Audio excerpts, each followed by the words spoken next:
Hello friends. एक बहुत proud moment India के लिए आया है।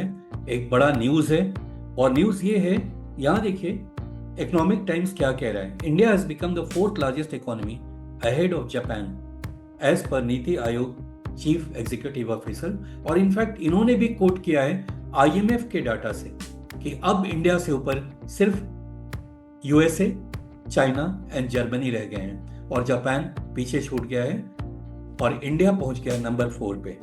और देखते हैं इसके बारे में और न्यूज़ क्या है और क्या किस तरह से ये इंडियन इकोनॉमी पे या वर्ल्ड इकोनॉमी पे इस बात का फर्क पड़ेगा। तो चलिए यहाँ पर पढ़ते हैं। According to the recent reports from NITI Aayog CEO BVR Subrahmanyam, as per recent IMF data, okay, India has surpassed Japan to become the world's fourth largest economy with a GDP of 4.187 trillion, placing it behind just three countries, USA, China and Germany. देखिए, अगर आप ध्यान दें तो ये एक दिन में नहीं हुआ है। ये एक्चुअली इसका स्टार्ट जो था वो 1991 से हुआ। हमें आज़ादी तो मिली 1947 में, बट एक दूसरी इकोनॉमिक आज़ादी मिली 1991 में, जब हमारे प्राइम मिनिस्टर हुआ करते थे पीवी नरसिम्हा राव जी। और इकोनॉमी की हालत ऐसी हो गई थी कि हमारे पास इंपोर्ट के लिए 15 डेज के लिए भी हमारा फॉरेन एक्सचेंज रिजर्व नहीं रह गया था और बड़ी ही प्रिकेरियस सिचुएशन थी।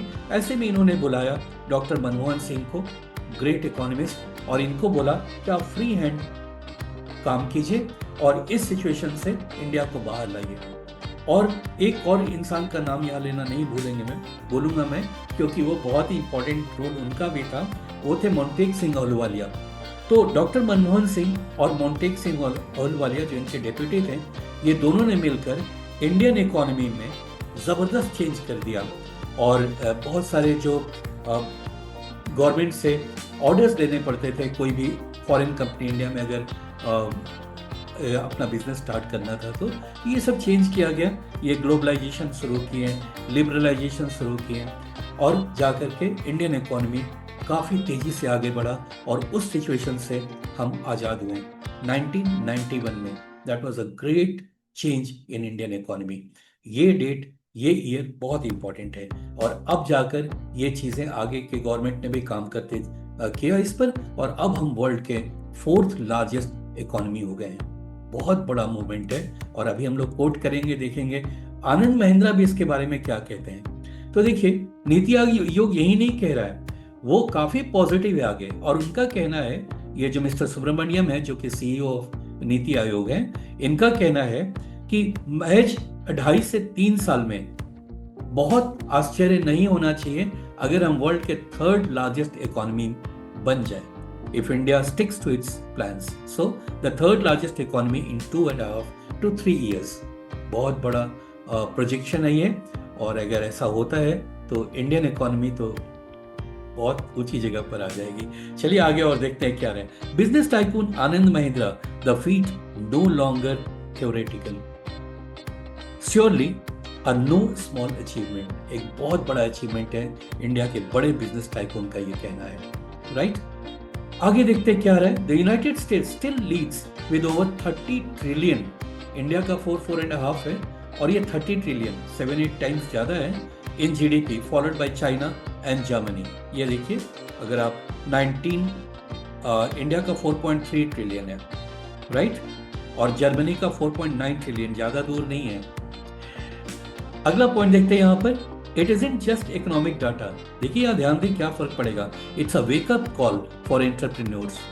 तो हमारे यहाँ जो एंटरप्रेन्योर्स हैं और जो विदेश वाले भी हैं, उनको समझना चाहिए इंडियन इकोनॉमी इतना ग्रो कर रहा है, पॉपुलेशन वर्ल्ड नंबर 1 हो गया है, यानी कि कंजम्पशन भी बहुत ज़्यादा है। और जिस तरह से इकोनॉमी ग्रो कर रहा है, बहुत चांसेस हैं कि जो बिजनेस है हमारा वो ज़्यादा पॉजिटिवली इसको देखेगा। फॉरेन कंपनीज भी इसको काफ़ी पॉजिटिवली देखेंगे और इन्वेस्टमेंट ज़्यादा आना चाहिए। So it's a wake up call for entrepreneurs, creators and professionals across India. The world is watching. ध्यान देंगे। So India has overtaken major players like Japan, UK, France. ये सब अब इंडिया से पीछे हो गए हैं, ठीक है। And continues to be the fastest growing major economy in terms of scale, youth participation and digital entrepreneurship. मैंने कहा अगर इस तरह से चलता रहा और जिस तरह से फास्टर ग्रोथ है, कोई आश्चर्य नहीं 2.5 to 3 years ये हमारा इकोनॉमी वर्ल्ड में नंबर 3 हो जाए। और जी हाँ, अगला इलेक्शन भी कुछ उसी टाइम में होने वाला है। ठीक है, वैसे इससे मोटिवेटेड नहीं है जैसा लग रहा है, ये आईएमएफ के रिकॉर्ड पर ये बेस्ड है। नाउ फ्रेंड्स, आपसे उम्मीद करता हूं कि इस बात को देखकर आपका क्या कहना है। Where do you see India's rank by 2030? आप जो भी सोचते हैं हमारे कमेंट बॉक्स में डालिए, मैं देखूं आप क्या सोचते हैं इंडियन इकोनॉमी के ग्रोथ के स्पीड को, और वो कहां पहुंच जाएगा बाय 2030। तो friends, thank you so much for watching.